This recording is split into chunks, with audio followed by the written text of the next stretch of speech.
আমার প্রিয় দর্শক শ্রোতা, আসসালামু আলাইকুম। আপনাদেরকে ভোরের আলো ইউটিউব চ্যানেলে স্বাগতম। আমার প্রিয় দর্শক শ্রোতা ও স্যার ম্যাডাম, আজকের নিউজের শিরোনাম হচ্ছে নওগাঁয় থানা হেফাজতে থাকা এইচএসসি পরীক্ষার প্রশ্নপত্র ফাঁস, তদন্ত কমিটি গঠন। আমার প্রিয় দর্শক শ্রোতা ও স্যার ম্যাডাম, আগামী 26শে জুন থেকে সারা দেশব্যাপী এইচএসসি পরীক্ষা অনুষ্ঠিত হবে।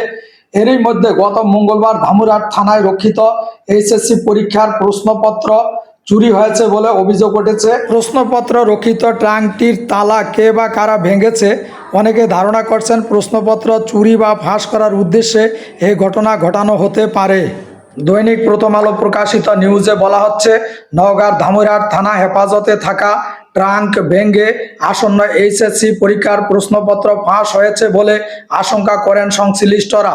ঘটনার তদন্তে ইতিমধ্যে 3 সদস্যের তদন্ত কমিটি গঠন করেছে জেলা প্রশাসন।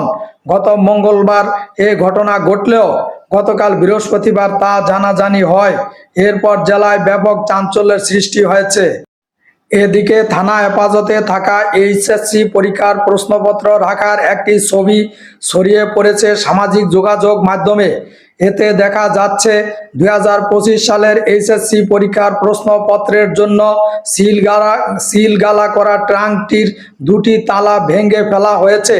ট্রাঙ্কের ভেতরে থাকা ইসলামের ইতিহাসের এক সেট প্রশ্ন ছেঁড়া অবস্থায় ছড়িয়ে ছিটিয়ে রয়েছে। ট্রাঙ্ক ভেঙে এইচএসসির প্রশ্নপত্র চুরি যাওয়ার ঘটনার সত্যতা নিশ্চিত করে নওগাঁ জেলা প্রশাসক আব্দুল আউয়াল সাংবাদিকদের বলেন, থানা হেফাজতে থাকা এইচএসসি পরীক্ষার লকার বাক্সের ভেতর থেকে প্রশ্নপত্র চুরির কথা জানার পর ঘটনাস্থল পরিদর্শন করা হয়েছে। প্রশ্নপত্রের বাক্সের তালা কোনোভাবেই খোলা থাকার কথা নয়, এটা তো একটা অঘটন ঘটেছেই। এছাড়া বাক্স থেকে প্রকৃতপক্ষে কোনো প্রশ্নপত্র চুরি হয়েছে কি না তা তদন্ত করা হচ্ছে। প্রশ্নপত্র চুরি বা ফাঁসের ঘটনায় যে বা যাদের জড়িত থাকার প্রমাণ মিলবে তাদের বিরুদ্ধে কঠোর আইনি ব্যবস্থা নেওয়া হবে। এ ঘটনায় 3 সদস্যের একটি তদন্ত কমিটি গঠন করা হয়েছে। জেলা প্রশাসক আরও বলেন, যে প্রশ্নপত্র চুরি হয়েছে বলে ধারণা করা হচ্ছে তা ইসলামের ইতিহাস বিষয়ের। বিষয়টি রাজশাহী শিক্ষা বোর্ডের প্রধানকে জানানো হয়েছে। আগামীকাল শনিবার বোর্ডের প্রতিনিধি দল ঘটনাস্থল পরিদর্শন করবে। বিষয়টি নিয়ে জানতে চাইলে নওগাঁর অতিরিক্ত জেলা প্রশাসক আইসিটি ও শিক্ষা সাদিয়া আফরিন প্রথম আলোকে বলেন, এ ঘটনা জানার পর ঘটনাস্থল পরিদর্শন করা হয়েছে। প্রাথমিক তদন্তে ওই বাক্সের যে পরিমাণ প্রশ্নপত্র থাকার কথা সেটাই পাওয়া গেছে, তবে বাক্সটি খোলা পাওয়া গেছে।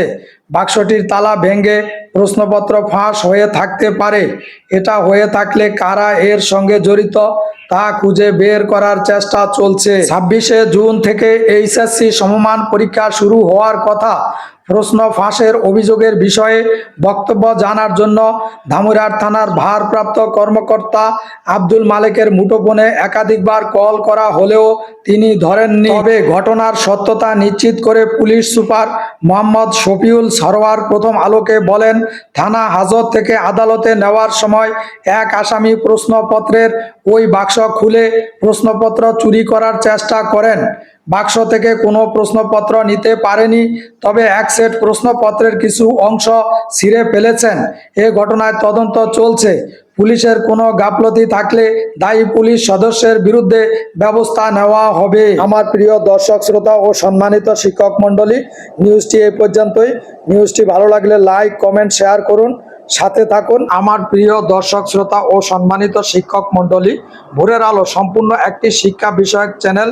এখানে প্রতিদিনের তথ্য নির্ভর ও বিশ্বস্ত শিক্ষা সংক্রান্ত নিউজ পেতে চ্যানেলটি সাবস্ক্রাইব করুন, সাথে থাকুন। আজকে এই পর্যন্তই। আল্লাহ হাফেজ। আসসালামু আলাইকুম।